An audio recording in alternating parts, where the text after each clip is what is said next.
Hi everyone, I wanted to jump on today and have a quick chat with you all about self-care because everyone's banging on about self-care, but what the fuck does that actually look like? And what do you need to prioritize when it comes to your well-being and self-care? So there's a few key things that I think super important when we talk about self-care in relation to your energy, your health, and your inner resources, mentally, physically, emotionally, all of it.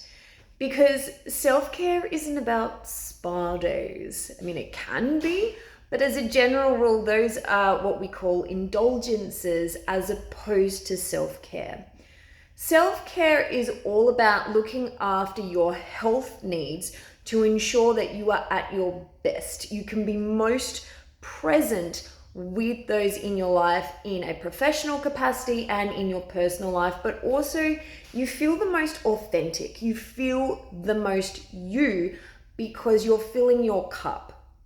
And that's my first key tip for you all today, is in relation to fill your cup, which everyone bangs on about, because I think they're missing the biggest part of the fill your cup. The cup is you. The cup is yours. The cup's not for anybody else. If the cup is depleted, it means you are not fully there 100% for yourself. So therefore you are not showing up, whether mentally present, physically present, whatever the case might be, with those in your life.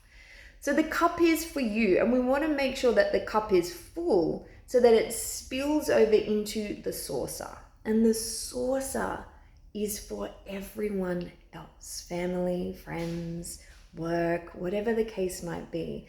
So therefore, we need to look after your physical health, your mental health, your emotional health, your spiritual health, in order for you to be at your best. What does this look like? That is tip number 2. We have to tailor make it to your individuality and your life.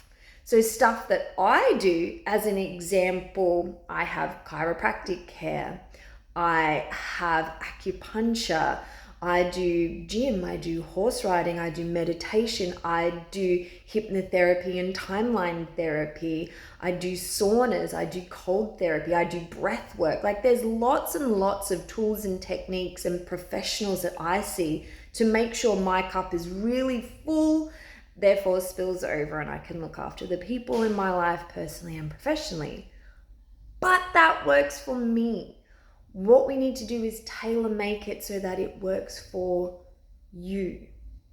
And so that's something to really think about. What really fills you up? What helps you on a mental health capacity, nutritional health, physical health? Like, what do you need sleep-wise? What do you need rest and detach from the world so you don't have to cognitively engage in everything? What do you need?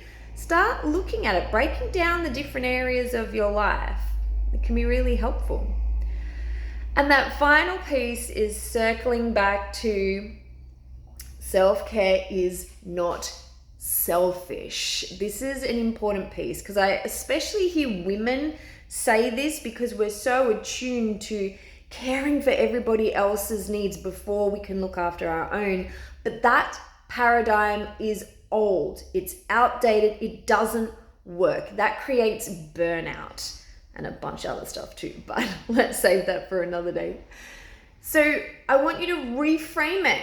It's not selfish, it's self-nurture. And when you self-nurture, you're not only supporting yourself, but you're showing other people how they can support themselves too. Because I guarantee it, you would be the most kind and compassionate person to anybody else that needs to look after themselves and prioritize their self-care. So bring some of that energy back to you. So let me know, what do you do to self-care? I will chat with you all again very soon.